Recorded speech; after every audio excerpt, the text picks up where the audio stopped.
Oke, di video kali ini saya akan membahas terkait eh, materi sejarah dan aliran psikologi dengan topik aliran humanistik.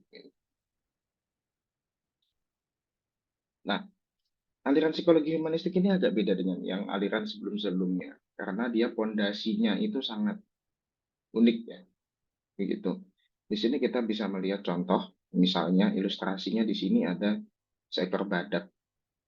Nah, badaknya itu kan dia diminta untuk melukis sebuah pohon ya, melukis sebuah pemandangan. Tapi ujung-ujungnya yang dilihat sama si badak itu kan ya culanya. Padahal kalau kita lihat pengalaman objektif harusnya gimana ya? Harusnya gambarnya pohon, gitu kan? Artinya apa di sini? Kalau kita melihat seharusnya dia gambarnya pohon, dia melukisnya pohon. Tapi kalau kita melihat dianya sendiri, ya dia menggambarnya itu ya ada culanya dia. Dengan artian ini pengalaman subjektifnya dia. Nah ini nanti akan bermuara ke pemikiran-pemikiran tertentu, misalnya begini. Boleh tidak saya mengatakan sesuatu yang didasarkan atas pengalamannya saya, yang belum ada penelitian atau dasar saintifik maupun empirisnya. Itu boleh enggak? Gitu ya. Nah, lalu boleh tidak saya mengambil kesimpulan yang dasarnya itu adalah pengalaman pribadi saya, hal-hal yang sifatnya internal di saya gitu loh, yang belum ada penelitian atau dasar saintifik maupun empirisnya. Jadi kalau yang pertama itu saya boleh mengatakan sesuatu yang nggak ada dasar empirisnya, yang kedua boleh nggak saya mengambil kesimpulan yang nggak ada dasar empirisnya, gitu. Menariknya adalah dua hal ini tuh yang oke, yang benar dan boleh di aliran humanistik ini. Kenapa? Itu ada di pertanyaan nomor tiga. Kebenaran itu harus objektif nggak sih? Ataukah memang ada sesuatu yang namanya kebenaran subjektif? Kebenaran yang itu hanya nempel di kamu, belum tentu di yang lainnya ada. Kebenaran yang unik hanya untuk kamu, bukan kebenaran yang untuk semua. Tapi itu tidak salah, karena dia benar untuk kamu. Tidak harus benar untuk semuanya. Gitu.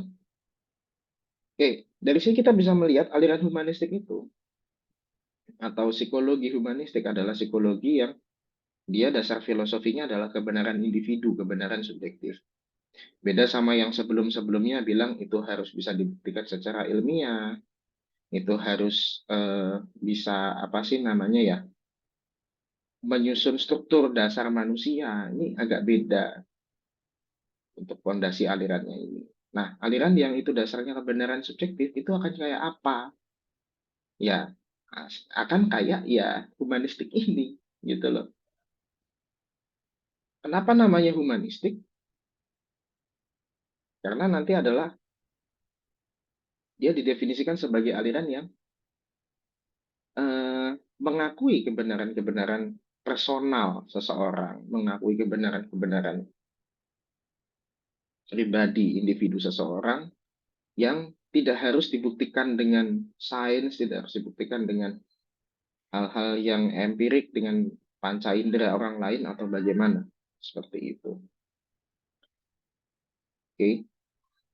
Psikologinya itu nanti arahnya akan ke menghargai manusia, setiap individunya itu semaksimal mungkin. Bagaimana orang itu dia harus dihormati, bagaimana manusia itu harus diperjuangkan kebebasannya, daya-daya memilihnya, diterima ya, manusia diterima apapun kondisinya, kita tidak membeda-bedakan, kita tidak mendiskriminasi dan seterusnya. Oke. Nah, kenapa saya lanjut ke slide ini, romantisisme? Di sini nanti akan saya bahas tiga aliran pemikiran yang nanti akan jadi nasabnya lah, pendahulu pemikirnya dari aliran humanistik. Yang pertama ini adalah romantisisme. Aliran romantisisme ini ya beda banget sama yang namanya empirisisme, sama sensasionalisme, sama aliran yang dia itu berusaha keras membuktikan secara saintifik gitu kan, secara bukti-bukti yang jelas bahwa saya itu benar. Nah, katanya romantisisme Mereka itu nggak percaya dengan yang namanya logika, namanya dogma agama, namanya sains, namanya aturan sosial sebagai panduan hidup manusia. Manusia kudu nyari sendiri tujuan hidupnya seperti apa dan aturan yang mau dia anut. Ini salah satu tokohnya adalah Rousseau, J.J. Rousseau. Rousseau ini dibacanya Rousseau. J.J. Rousseau ini percaya bahwa ini manusia itu pada dasarnya makhluk yang baik.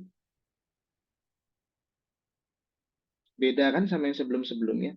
Yang sebelum-sebelumnya bilang manusia itu adalah makhluk yang dia bisa dikondisikan lingkungan, adalah manusia yang terdiri dari stimulus respon, manusia yang dikendalikan bawah sadarnya. Ini dia langsung bilang manusia itu makhluk yang baik. Bawaannya itu baik, naluriah-naluriahnya manusia itu baik. Seperti itu. Dan membutuhkan kebebasan agar dapat bahagia, tercukupi, dan aktif secara sosial. Karena manusia ini baik. Hakikatnya manusia itu adalah makhluk yang baik, maka dia harus diberikan kebebasan. Untuk apa? Untuk mewujudkan kebaikan-kebaikan yang ada di dirinya dia. Gitu. Nah, bawaan alamiah manusia adalah melakukan yang terbaik bagi dirinya dan orang lain. Seperti itu. Jadi aliran ini sangat-sangat berpandangan baik ya terhadap alam bawaan manusia. Lalu keburukan itu asalnya bukan dari manusia, tapi dari sistem. Orang itu tadinya bisa baik, tapi ketika dia masuk ke sebuah sistem baku, ya dia perilakunya akan jelek. Kalau orang tadinya baik, dia masuk politik ya nanti akan jelek. Seperti itu contoh-contohnya. Nah, manusia itu berbuat buruk. Kenapa? Karena ya dia konflik dengan sistem yang ada. Sistem itu bawaannya jelek. Sedangkan manusia itu bawaannya baik. Nah, nanti akan kacau. Gitu. Gitu ya. Oke. Jadi, kalau pemikiran romantisisme ini menunjukkan manusia itu ya aslinya adalah makhluk yang baik. Dan harus diberikan kebebasan. Seperti itu. Pemikiran ini nantinya mengawali pemikiran humanistik yang lainnya. Begitu ya. Oke, next.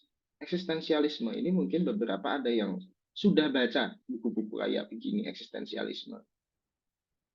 Nah, eksistensialisme itu bahas apa? Masalahnya manusia. Jadi contoh begini. Kalian itu, masalah apapun yang ada dalam kehidupan kalian, itu sebetulnya adalah perwujudan dari masalah-masalah eksistensi atau keberadaan kamu. Nah, contohnya apa? Kalau ngomong eksistensialisme, saya di sini itu mau ngapain sih? Saya itu siapa? Tugas saya itu ngapain? Saya itu harus gimana? Yang benar gimana? Yang salah gimana? Hidup itu bermakna nggak sih buat saya? Saya harus bahagia apa enggak? Kalau harus bahagia gimana caranya? Dan lain-lain. Jadi apa? Itu pertanyaan yang dalam-dalam ya. Pertanyaan mengenai hakikat kehidupan gitu ya. Nah, itu kita bisa translasikan juga eksistensialisme itu. Itu kan isme ya. Jadi ideologi dan kata yang mendahului ismenya itu adalah eksistensial. Nah, eksistensial ini bahasa Indonesia terjemahan bebasnya mungkin hakikat kehidupan. Itu. Kalau mungkin dilihat dari kacamata kaum agama ya gitu ya, nah, mungkin yang sesama Muslim, kita hidup di dunia ini tuh ngapain sih? Oh itu hidup itu diciptakan untuk menyembah, gitu kan? Nah, eh, manusia itu bawaannya seperti apa? Itu sudah ada di agama. Manusia itu nanti akan mau kemana? Nah, itu seperti itu. Nah, ini jadi mempertanyakan tentang hakikat eh, manusia gitu ya, hakikat keberadaan manusia, hakikat hidup manusia. Oke, ini ada empat tokoh itu yang bisa dijadikan contoh di sini. Yang pertama ini adalah Søren Kierkegaard. Susah ya namanya ya. Ya itulah. Memang tokoh-tokoh Eropa ini beberapa namanya susah. Jadi Pak Kierkegaard ini bilang, ya yang namanya alam subjektif itu realita. Jadi apa? Walaupun dia subjektif di mata orang lain, itu kebenaran untuk dia. Realitas subjektif, seseorang akan mendukung hidupnya dan memberi makna eksistensinya. Jadi hidup kita itu diberikan makna oleh pengalaman-pengalaman yang kita miliki. Kebenaran itu adanya di dalam individu, tidak perlu dicari di luar lewat logika.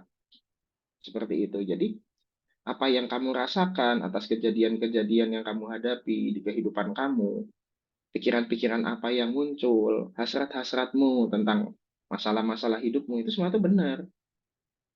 Gitu loh. Pandangan-pandanganmu terhadap dunia itu sebuah benar. Nah, kalau menurut Søren Kierkegaard, seperti itu. Oke, next. Dostoyevsky. Dostoyevsky ini ilmuwan Soviet, gitu ya. Dan pandangannya itu adalah terkait dengan penderitaan. Nah, kalau ngomong hakikat hidup manusia itu hal yang biasa kita bahas kan terkait. Jadi kita hidup kok nggak seneng ya? Kok kita hidup tuh banyak susahnya ya? Kok kita hidup malah malah malang banget nasib kita. Terus kita ngapain hidup? Begitu kan? Makanya tidak jarang orang memilih untuk mati. Gitu.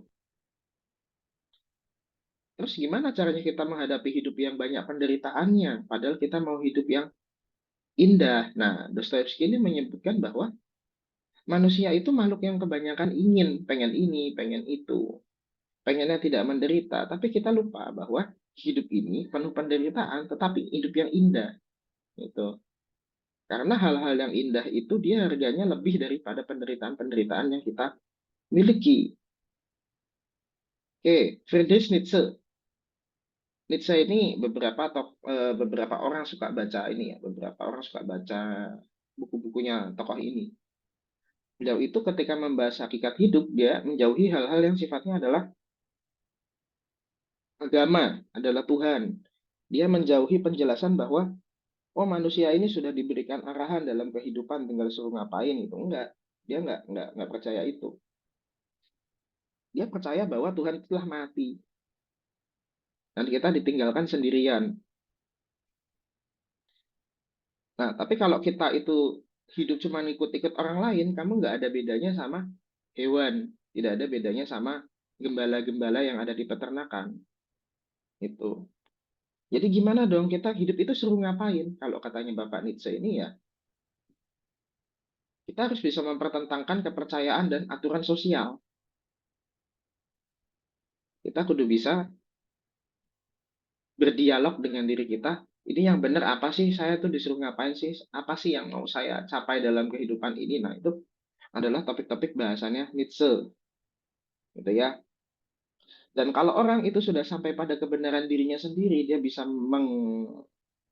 bisa menjawab pertanyaan hidup yang paling besar gitu ya. Nih, hidup ini nanti mau buat apa? Gitu, toh. Itu nanti akan menjadi yang namanya Ubermensch atau manusia yang di atas manusia yang lainnya. Gitu. Jadi tujuan kita adalah mendefinisikan diri kita sendiri. Terakhir itu namanya itu Jean Paul Sartre ini tapi bacanya Sartre, Mbah Sartre. Ya ini nama ya namanya nama Prancis ya, Jean Paul Sartre. Ini bagaimana menghindari konformitas dalam kehidupan dan mengejar otentisitas dari seorang individu. Jadi tujuan hidup kamu tuh sebetulnya mencari dirimu sendiri.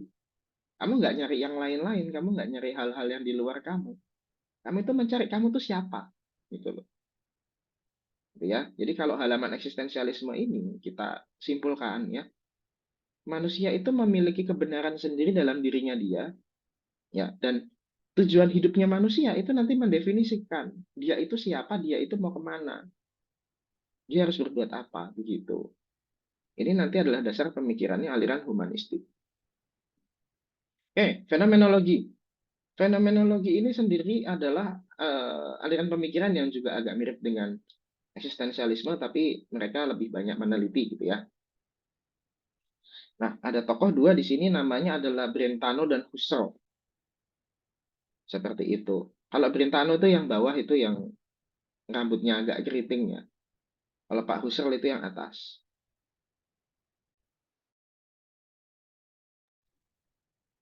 Nah, Brentano membicarakan mengenai pentingnya niat atau tujuan manusia. Nah, ini sebetulnya nanti efeknya kemana? Bahwa manusia itu dia bisa punya realitas sendiri. Kenapa? Kita kan nggak bisa punya niat, nggak punya tujuan kalau kita itu tidak memiliki kebebasan dalam menentukan kita itu mau kemana gitu Pak. Teorinya Brentano ini kan menyebutkan perilaku manusia itu bertujuan. Kalau manusia itu berperilaku ada tujuannya, berarti dia itu makhluk yang bebas. Dia bebas menentukan tujuannya itu mau kemana. Gitu. Husserl ini adalah tokoh yang menciptakan namanya fenomenologi. Itu nanti kalau kalian sudah sampai semester 3 atau 4 ya, nanti akan belajar metode penelitian kualitatif yang isinya itu didominasi observasi dan wawancara itu ya, kualitatif ya. Beda dengan kuantitatif yang penelitian angka-angka gitu.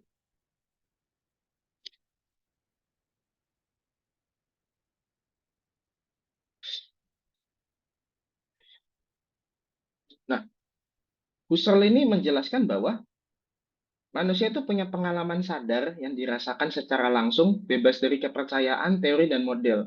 Jadi dia bebas dari asumsi-asumsi orang-orang lain di luar dia. Manusia itu dia bisa bisa mengkonstruksi kebenarannya dia sendiri. Jadi kebenaran itu nggak harus ikut sama orang lain. Ya menurut saya yang benar gini ya udah nggak apa-apa. Gitu. Ada nanti model penelitian yang seperti ini. Oke. Nah, ini tiga ini. Kalau kita simpulkan, ada romantisisme, eksistensialisme, fenomenologi, apa yang bisa kita simpulkan? Dan menjadi dasar dari aliran humanistik, pertama, ada kebenaran subjektif. Kebenaran yang itu benar untuk diri seseorang, tapi nggak untuk yang lain. Tapi itu benar. Gitu ya. Walaupun nggak untuk semua orang, tapi itu benar buat dia. Oke. Kedua, manusia itu ya adalah makhluk yang butuh kebebasan. Kalau butuh kebebasannya itu tidak dikarenakan manusia itu bebas, butuh bebas untuk memilih tujuan hidupnya, ya manusia itu butuh bebas karena dia itu adalah makhluk yang baik, gitu. Jadi kalau nanti aliran humanistik dibahas, dia akan mengedepankan kebebasan manusia, gitu ya. Dan terakhir, manusia itu nanti tujuan hidupnya adalah untuk menemukan kebenaran dalam dirinya dia sendiri. Nanti ada yang bilang menemukan kebenaran dalam diri sendiri itu apa? Misalnya menemukan jati dirinya, menemukan tujuan hidupnya, dan lain-lainnya. Gitu. Tiga tadi ya, mau kita simpulkan. Oke, di tahun 1960, ini ya lumayan time skip ya kita ya. Yang tersisa itu hanya psikoanalisis dan behaviorisme. Yang namanya strukturalisme dan fungsionalisme itu udah nggak ada lagi. Kenapa? 1910-an, 1920-an itu sudah nggak ada, dah mati. Gitu. Kenapa mati? Ya karena aliran yang lain punya teori yang lebih bagus. Gitu ya. Oke, permasalahannya tahun 1960-an itu presiden ini ya, eh, Presiden Kennedy ya, JFK ya, dan Martin Luther King itu kan dibunuh gitu loh. Jadi ini kok dunia aneh ya, ini orang-orang yang baik itu dibunuh, kita itu mendiskriminasi satu sama lain, perang dunia udah 2 kali, manusia itu kok kayak kayak kayak makhluk yang jahat gitu ya. Kayak kita tuh nggak merasa aman dan tentram dalam kehidupan kita, kok banyak masalah, kok hidup ini seolah desperate, tidak bahagia. Ini kudu ngapain? Kenapa ini hal-hal yang ditanyakan? Karena ini hal-hal yang tidak bisa dijawab oleh aliran psikoanalisis dan aliran behaviorisme. Kebahagiaan, seperti itu.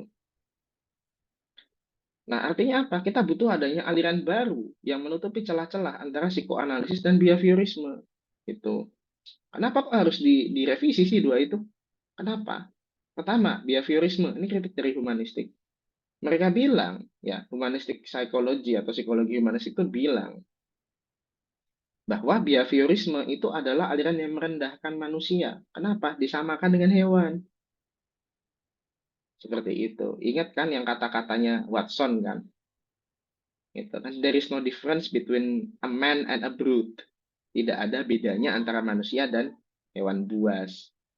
Keduanya sama-sama berperilaku gitu. Nah, itu dianggap merendahkan manusia. Oke, lalu psikoanalisis disikapi juga oleh humanistik. Bilangnya apa? Ini adalah aliran buat orang sakit.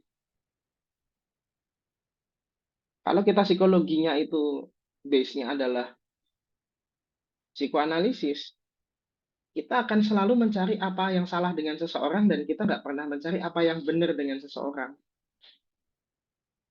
Makanya semua orang itu jadi sakit di hadapan psikoanalisis. Itu kritiknya humanistik dengan dua ini. Lalu, karakternya humanistik ini adalah tidak deterministik. Deterministik apa? Deterministik itu adalah pikiran yang menentukan bahwa manusia itu ditentukan oleh sesuatu. Kalau behaviorisme bilang manusia itu kan ditentukan oleh lingkungan kan, stimulus respon. Psikoanalisis bilang manusia itu ya ditentukan sama bawah sadarnya dia. Nah, humanistik bilang nggak gitu, manusia itu bebas. Memang ada pengaruhnya, tapi itu tidak sampai manusia itu jadi terdikte oleh hal-hal yang seperti itu, gitu. Oke. Dan dia mengakui kehendak bebasnya manusia. Lalu pengalaman subjektif manusia ini adalah sesuatu yang benar dan nanti dia akan mengkonstruksi apapun yang dilakukan oleh manusia. Jadi perilaku manusia ya itu sebetulnya asalnya adalah dari pengalaman-pengalaman personalnya, kebenaran-kebenaran dalam dirinya dia. Oke, next. Tujuan aliran humanistik ini apa? Pertama, manusia itu harus diarahkan supaya sehat. Sehat ini banyak ya spektrumnya, tapi yang mencakup di sananya itu adalah kesehatan fisik dan mental. Kayak begitu. Dan mencapai potensi-potensi kebaikan manusia itu. Lalu, merevisi aliran-aliran psikologi yang lain yang menganggap manusia itu nggak sebagai manusia. Nggak memandang manusia itu makhluk yang berkehendak dan berkebebasan. Gitu. Manusia itu memiliki kebebasan dalam hidup dan eksistensinya, dan juga punya realita subjektif atau personal. Gitu. Nah, poin terakhir ini agak penting. Jadi psikologi aliran humanistik ini tidak menganggap bahwa yang scientific empiris itu sebagai syarat wajib sebuah ilmu. Ya namanya aja mereka mengakui kebenaran personal atau individu kok malah di sini harus kebenaran yang sama dengan orang lain kan saintifik adalah kebenaran yang sama dengan orang lain gitu ya dia anggap nggak terlalu perlu kalau kayak begitu. Oke, next. Dia punya 5 pendiri dan dan ahli-ahli sejarah juga bingung ini sebetulnya beneran humanistik apa enggak nih 5 orang ini. Nah,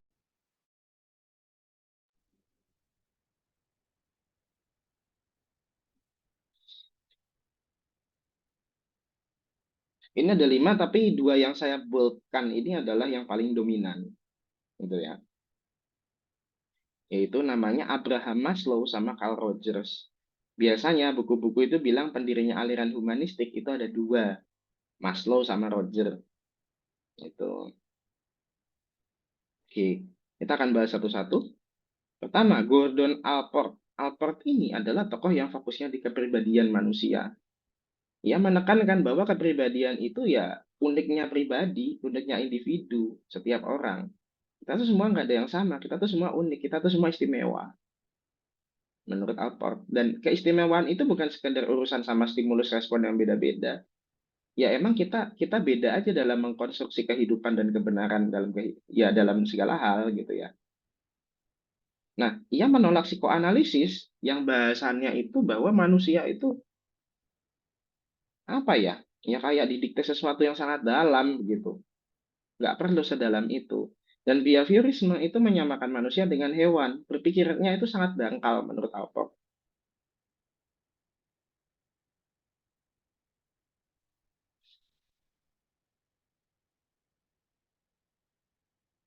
Alport ini menyebutkan bahwa em, kepribadian manusia ya, itu kan aspek sosial. Aspek di mana manusia itu dia bisa dibedakan satu sama lain dari karakternya gitu. Ini nggak usah ngomong begini pun kan kalian bisa lihat kanan kiri kalian, orang-orang yang ada di kanan dan kiri kalian itu juga beda dengan kalian. Semirip-miripnya orang itu nggak ada yang sama, dan itu keistimewaan. Oke, beliau ini mencetuskan yang namanya itu trait theory. Jadi kepribadian seseorang itu unik dan tidak ditemukan di orang lain. Manusia memiliki kepribadian yang terdiri atas trait atau karakteristik. Begitu. Nah, ada 3 level trait dari yang paling unik sampai yang paling umum, yaitu apa? Cardinal trait, central trait, dan secondary trait. Ini nanti bisa ditanyakan di kelas kepribadian. Dan manusia itu ada hal-hal yang sifatnya bawaan gitu ya, bawaan. Jadi kepribadian itu ada turunan dari orang tua, tapi nanti juga ada pengaruh dari lingkungan. Nanti ujung-ujungnya manusianya itu akan tambah unik seperti itu. Oke, ini adalah pendiri humanistik, yaitu namanya Pak Maslow. Ini orang apa ya? Orang yang mau mencari sisi positif dari manusia dan itu harus dipelajari di psikologi. Supaya psikologi itu nggak suram, nggak membahas hal-hal yang jelek-jelek terus, nggak membahas manusia itu sebagai makhluk yang buruk terus gitu. Dia mau memperbaharui itu, mau merevolusi itu. Oke, beliau ini adalah anak imigran dari Ukraina dan memang orang Yahudi. Sejak kecil, orangnya ini apa ya, menghadapi banyak ketidakadilan sosial karena ya dia Yahudi di masa itu. Dia banyak dibully, dia menerima kekerasan, dia tidak diakui oleh teman-temannya dan dirasisin sama teman-temannya. Sehingga ya dia menganggap ada yang salah dengan kehidupan ini. Manusia kok perilakunya kayak begini? Manusia kok nggak mau mengedepankan nilai-nilai kebaikan? Ini harus diapain manusianya gitu. Nah, Maslow ini juga tokoh yang lumayan berpengalaman ya sebetulnya. Beliau ini sudah pernah jajal eksperimen di lab jadi orang behaviorisme, sudah pernah menjajal intervensi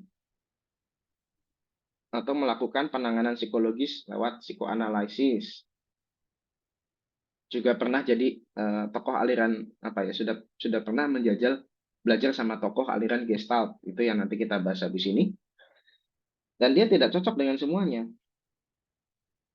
Menurut dia, tidak ada nafas-nafas bahwa psikologi itu mencari hal-hal yang positif yang baik dari manusia di aliran-aliran itu. Makanya alirannya harus ada yang baru.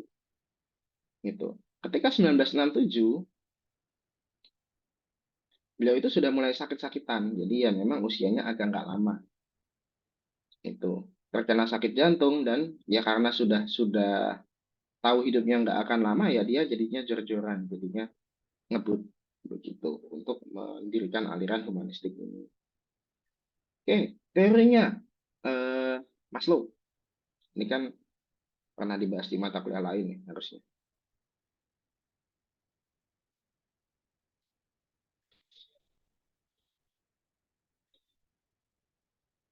Beliau menyebutkan bahwa kebutuhan manusia itu ada jenjangnya, ada levelnya, ada 5 itu di situ di sebelah.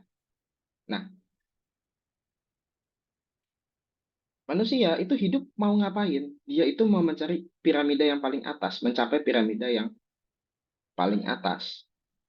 Tapi dia dimulai dari kebutuhan yang paling bawah, yaitu apa? Kebutuhan fisiologis. Jadi dia bisa napas, bisa makan, bisa minum, bisa tidur, bisa buang air, dan seterusnya.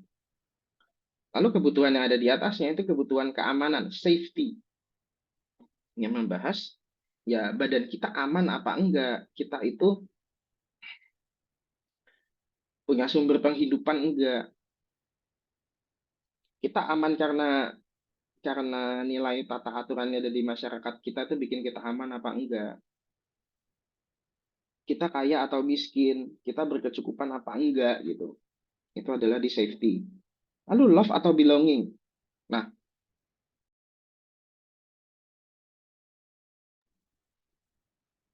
ini adalah kebutuhan untuk mencintai dan dicintai. Apa buktinya? Punya pertemanan, punya signifikan others ya, artinya dia punya orang-orang yang dekat dengan diri dia. Gitu. Orang itu punya keluarga, orang itu punya pihak-pihak yang akan menyayangi dan mereka bisa sayangi juga gitu. Jadi setelah kita merasa aman, kita butuh untuk menerima rasa sayang dan memberikan rasa sayang. Lalu atasnya adalah esteem. Nah, ini ada self esteem, confidence, achievement, respect of others, respect by others. Esteem ini sebetulnya adalah pengakuan gitu. Pengakuan. Oh, saya diakui bahwa saya berprestasi, saya diakui bahwa saya itu orang yang bermanfaat, orang yang baik, orang yang dilihat oleh orang lain, dihormati, diterima dalam kehidupan, itu esteem. Gitu toh. Oke, nanti kalau kita sudah mendapatkan hal-hal yang sifatnya ini adalah penerimaan ini atau pengakuan ini, kebutuhan yang terakhir adalah aktualisasi diri. Aktualisasi diri itu adalah moralitas, gitu kan? Kita menentukan apa yang boleh dilakukan dan tidak boleh dilakukan di kehidupan kita. Kita mau kemana? Kita menciptakan hal-hal yang baru dalam kehidupan kita. Gitu. Kita bisa beradaptasi, kita bisa menerima diri, kita bisa mengenal diri kita sendiri, dan seterusnya. Kan tadi tujuan akhirnya humanistik itu adalah manusia ini ya. Manusia itu memenuhi potensinya ya. Nah, di sini teorinya Maslow itu bilang bahwa potensinya manusia itu ada di paling atas, ya. Sehingga tujuan kehidupan manusia itu adalah untuk menemukan dirinya dia sendiri, menemukan kamu itu siapa, gitu. Menemukan dan memenuhi potensi-potensi yang menjadikan dirimu itu sebagai manusia yang paripurna, yang memenuhi semua potensi-potensi kebaikannya. Gitu.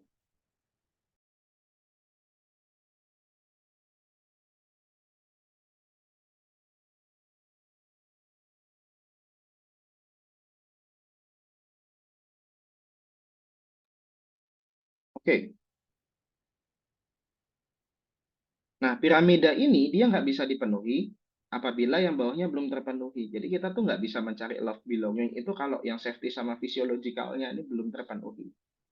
Kita nggak bisa memenuhi rasa safety kalau kita aja itu nggak bisa tidur, nggak bisa buang air, gitu, dan lain-lainnya. Oke? Psikologi itu didorong untuk mendampingi manusia untuk tumbuh dan berkembang. Tumbuh dan berkembang kemana? Mencapai piramida yang paling atas. Gitu.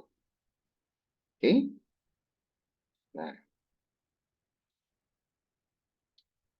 lalu Carl Roger, ini tokoh kedua yang dianggap pendiri humanistik juga, yaitu adalah penemu person-centered approach dalam psikologi. Kalau Rogers ini, ya, itu bidangnya ada banyak yang bisa dilihat di sini.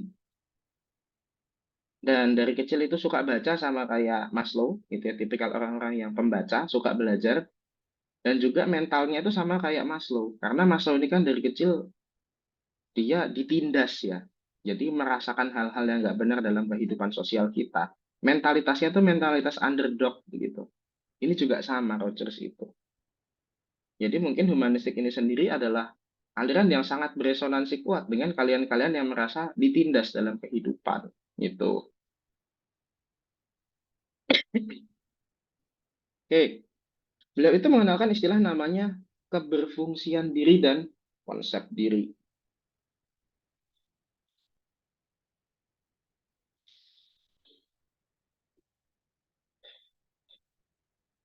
Artinya apa? Kita itu akan bisa maksimal kalau kita itu sehat secara fisik, secara mental. Kita bisa mewujudkan ya, kita bisa memaksimalkan potensi-potensi yang positif dari diri kita.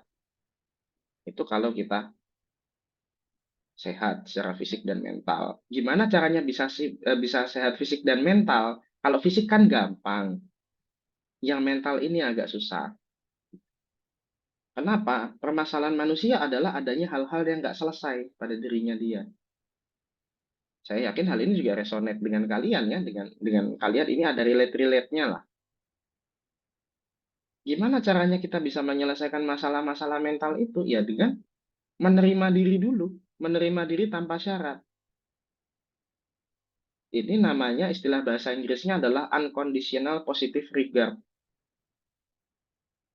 Silakan dicari sendiri. Intinya adalah kita itu harus menerima diri kita, baik dan buruknya, kurang dan lebihnya, sebagaimanapun tidak idealnya kita di mata kita, kita harus menerima diri kita dulu. Supaya apa? Setelah kita menerima diri kita, baru kita bisa melangkah. Gitu ya. Oke.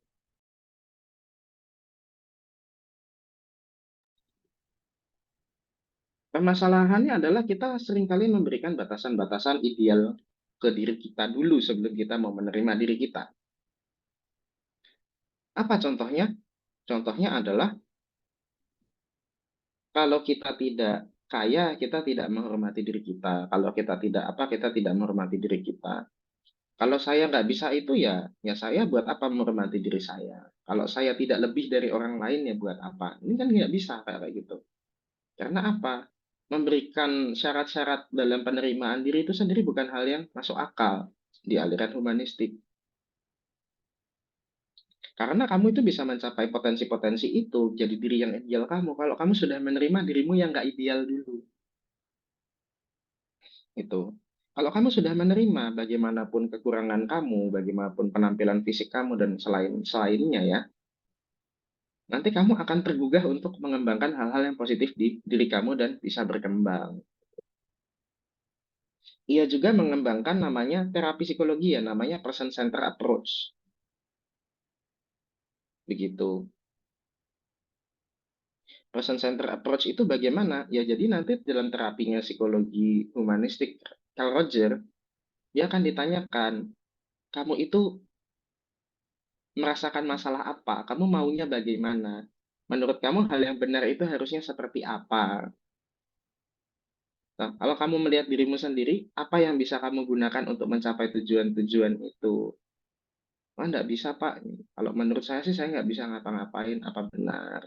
Coba dilihat dulu. Karena manusia itu ada kurangnya, ada lebihnya. Gitu. Coba kita cari kelebihan kamu dan kita perlahan-lahan menerima kekurangan kamu. Supaya kamu bisa melangkah ke tujuan kamu. Nah, nanti kita cek perjalanan